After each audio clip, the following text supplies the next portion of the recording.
महीने की शुरुआत में ही अचानक से बहुत ज्यादा ठंड पड़ गई है। चारों तरफ ठंडी ठंडी हवा चल रही है। इतनी ठंड शायद पिछले 10 सालों में भी कभी नहीं पड़ी। इसी समय में अंजलि गर्भवती है। उसका ये 8वां महीना चल रहा है।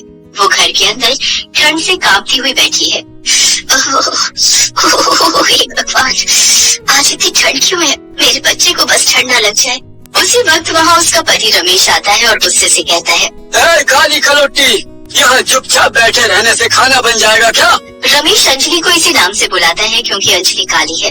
रमेश ने बस दहेज के चक्कर में अंजलि से शादी की थी, लेकिन अब वो अंजलि से अपना पीछा छुड़वाना चाहता है।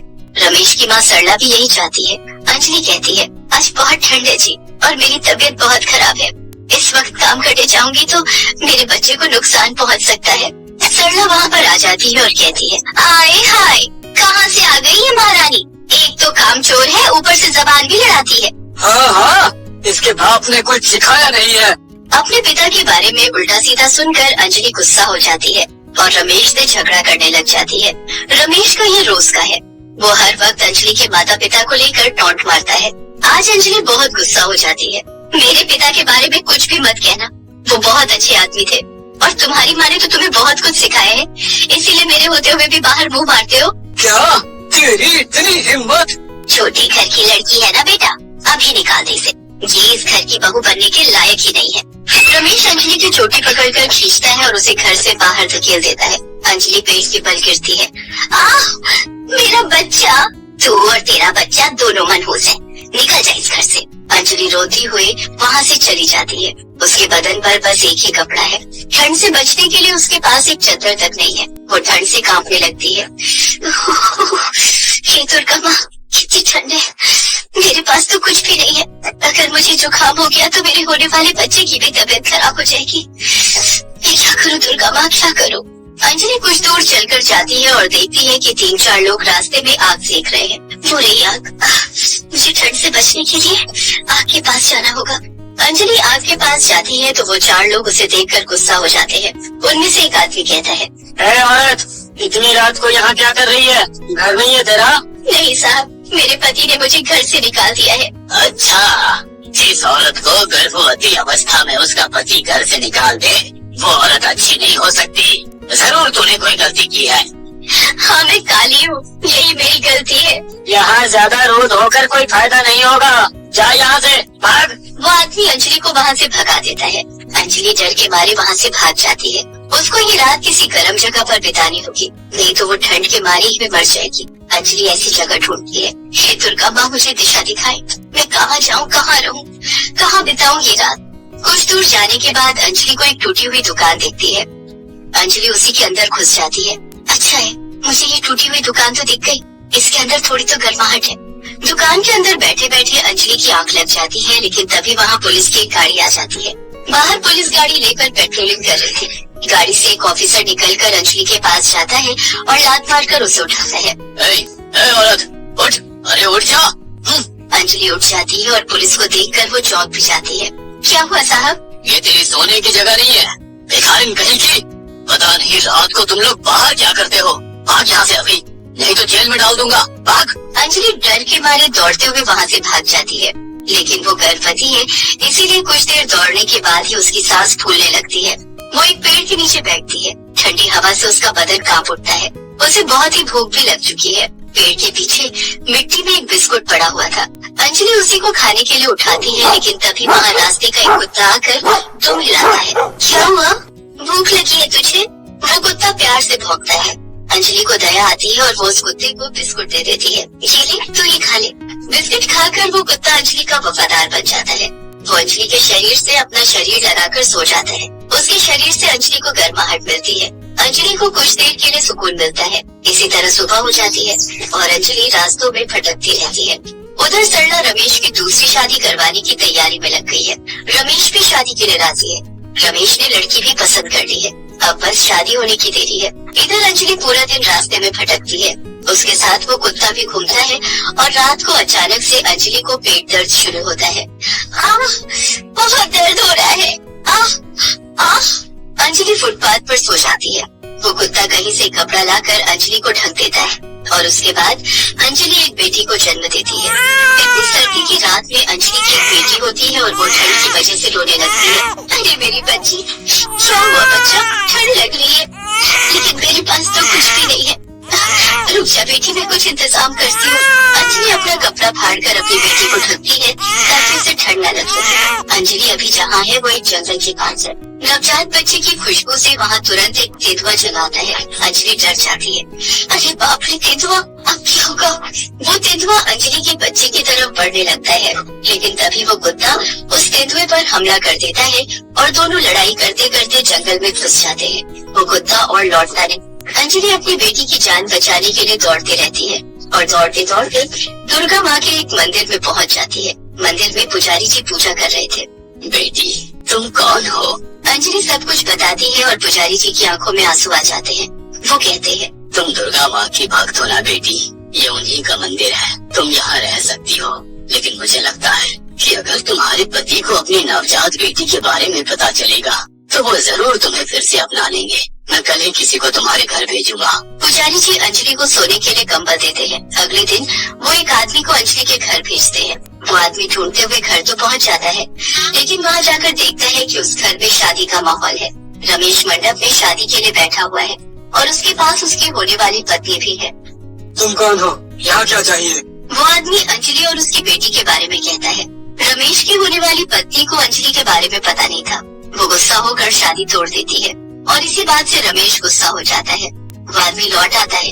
रमेश अपनी माँ से कहता है, उस काली चुड़ैल को बाहर निकालने के बाद भी मेरी शादी नहीं हो पाई। मैं उसे खत्म कर दूंगा। उसे नहीं, उसकी बेटी को। उसे ज्यादा दुख मिलेगा। हाँ।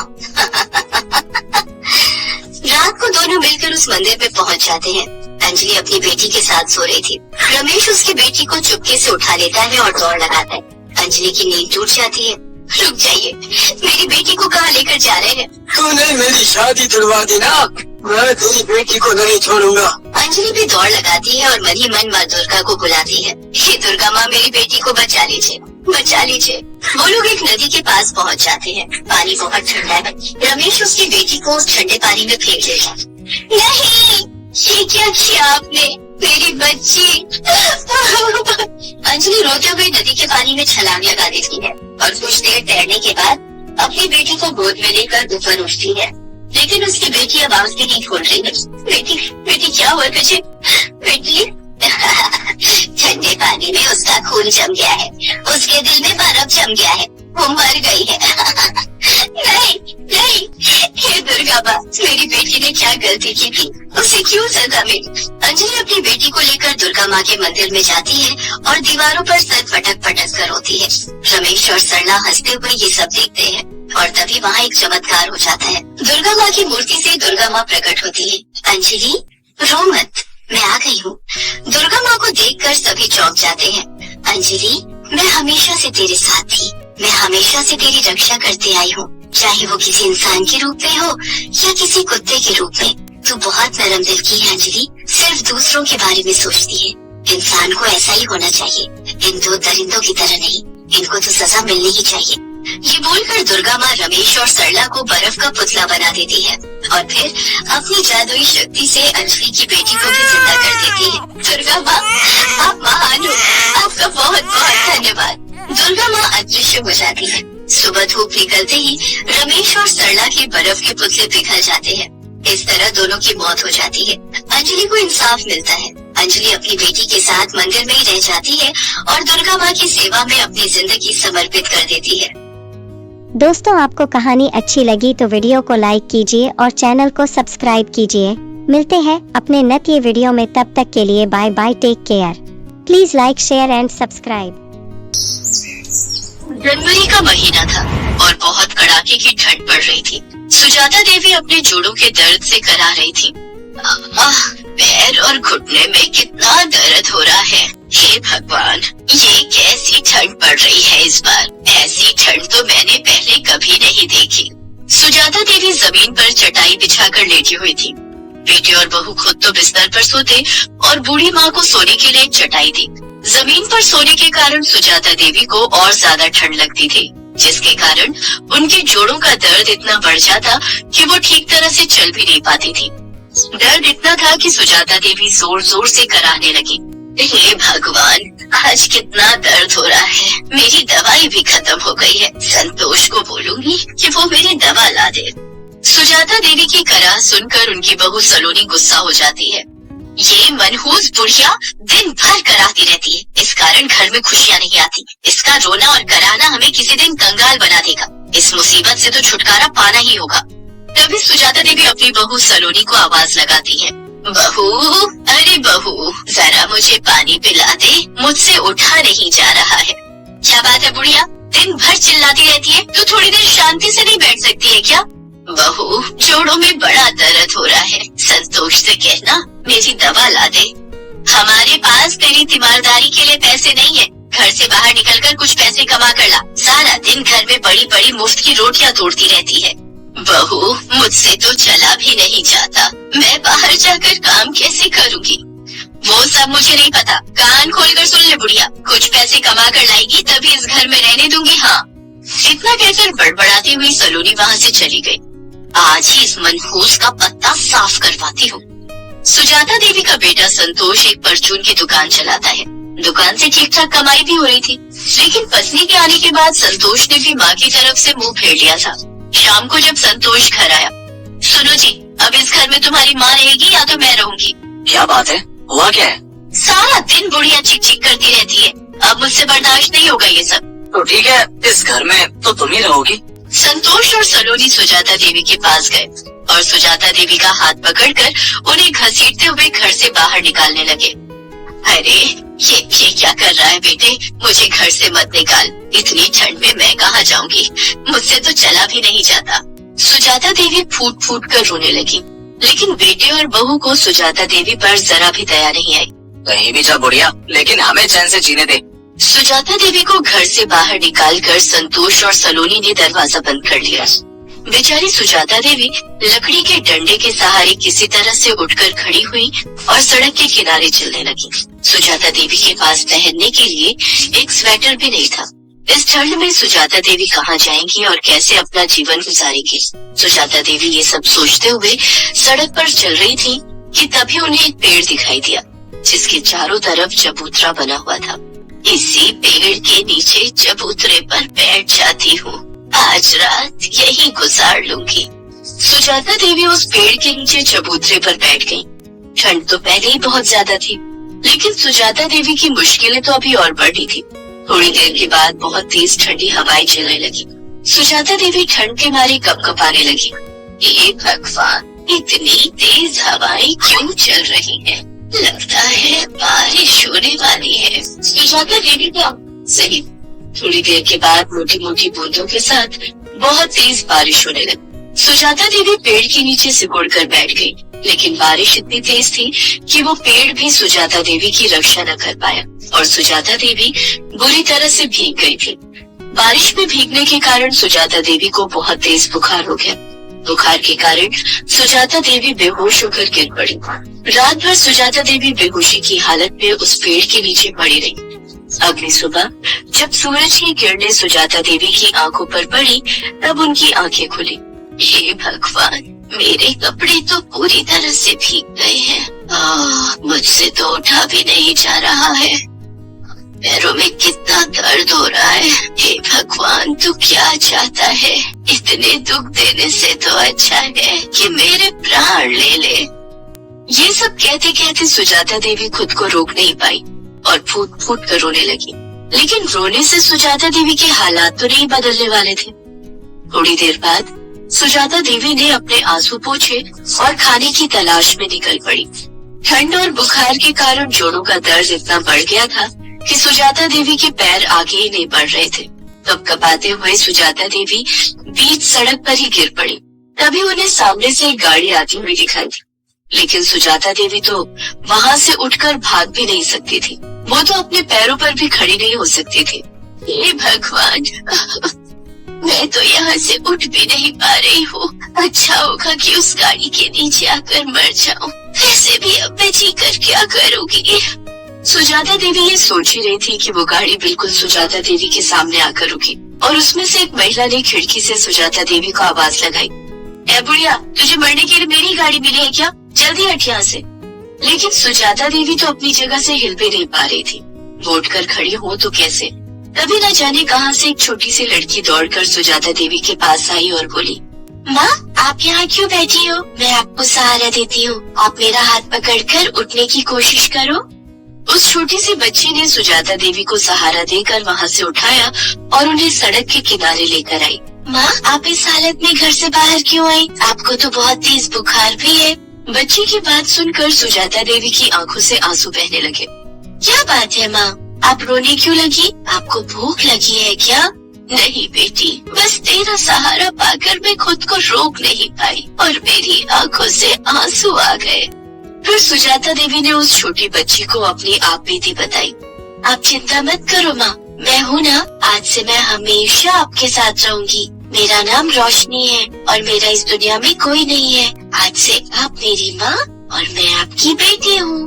रोशनी की प्यारी प्यारी बातें सुनकर सुजाता देवी अपना दुख भूल गई और मुस्कुराते हुए रोशनी को गले से लगा लिया। माँ मुझे आज से पहले इतना प्यार किसी ने नहीं किया। क्यों बेटी, तुम्हारे माता पिता कहाँ हैं? इस ठंड ने मेरे माता पिता की जान ले ली। उन्हें ठंड लग गई थी, उनके पास दवाई के पैसे नहीं थे। दवाई नहीं मिलने के कारण उनकी मौत हो गई और मैं इस दुनिया में अकेली रह गई। लेकिन अब आप मिल गई हो ना, अब मैं हमेशा आपके साथ रहूंगी। माता पिता के चले जाने के बाद मैं भीख मांगकर अपना गुजारा करती हूँ। यही पास में मेरी झोपड़ी है, आप मेरे साथ मेरी झोपड़ी में चलो। रोशनी सुजाता देवी को अपनी झोपड़ी में ले गई, जहाँ उसने सुजाता देवी को पहनने के लिए अपनी माँ के कपड़े दिए। माँ आप यहीं बैठो, मुझे कल भीख में कुछ पैसे मिले थे, उन पैसों से मैं आपके लिए खाना और दवाई लेकर आती हूँ। रोशनी भीख के पैसों से सुजाता देवी के लिए खाना और दवाई लेकर आती है। खाना और दवाई खाकर सुजाता देवी की तबीयत ठीक हो जाती है। दूसरे दिन, रोशनी बेटा, आज से मैं भी तुम्हारे साथ भीख मांगने चलूंगी। नहीं माँ, तुम सड़कों पर ठीक से नहीं चल पाओगी। ठंड में बाहर निकलने से तुम्हारे जोड़ों का दर्द और बढ़ जाएगा। तुम घर पर रहकर आराम करो। नहीं रोशनी बेटा, तू अभी बहुत छोटी है, मैं तुझे अकेले कहीं नहीं जाने दूंगी। सुजाता देवी के बार बार कहने पर रोशनी सुजाता देवी को भी अपने साथ भीख मांगने के लिए ले जाती है। अब सुजाता देवी रोशनी के साथ सड़कों पर भीख मांगने लगे। कभी कोई उन दोनों को भीख दे देता तो कभी उन्हें लोगों की बुरी बातें भी सुननी पड़ती थी। कभी सोचा नहीं था कि ऐसे भी दिन आएंगे कि मुझे भीख मांग कर अपना गुजारा करना पड़ेगा। सुजाता देवी ये सोच रही थी कि अचानक एक युवक ने उन्हें झकझोरा। कहाँ खोई हो ताई, क्या सोच रही हो? सुजाता देवी की नजर उस युवक पर पड़ी। अरे सुनील बेटा, तू यहाँ? हाँ मैं कल ही यहाँ आया हूँ, आपको घर में ना देखकर आपको ढूंढने निकला था। भैया भाभी ने बताया कि आप घर छोड़कर चली गई हैं। सुनील सुजाता देवी के देवर का बेटा है, जो गांव से सुजाता देवी से मिलने आया है। सुजाता देवी ने उसे अपने बेटे और बहू की काली करतूतों के बारे में बताया। लेकिन भाई, वो घर तो ताऊ जी ने आपके नाम पर करवा रखा है, फिर भैया और भाभी आपको घर से कैसे निकाल सकते हैं? बल्कि आप चाहो तो कानून का सहारा लेकर उन्हें घर से निकाल सकती हो। भला मैं बुढ़िया ये सब कैसे करूँगी बेटा, मुझे तो कुछ भी नहीं पता। ठीक है, मैं कुछ करता हूँ, आप मेरे साथ घर चलो। लेकिन मैं अकेली घर नहीं जाऊंगी, रोशनी भी मेरे साथ जाएगी। रोशनी ने मेरा बहुत ध्यान रखा है और अब यही मेरी बेटी है। सुजाता देवी रोशनी और सुनील के साथ अपने घर आ गई। सुजाता देवी को देखकर उनके बेटे और बहू ने खड़ियाली आंसू बहाना शुरू कर दिया। आप तो मुझे छोड़कर कहाँ चली गई थी? चिंता मत करो भैया, ताई अब कहीं नहीं जाएगी, बल्कि अब आप लोगों के जाने की बारी है। ये क्या कह रहे हो सुनील भैया, भला हम लोग क्यों बाहर जाएंगे? क्योंकि मुझे ताई ने सब कुछ बता दिया है।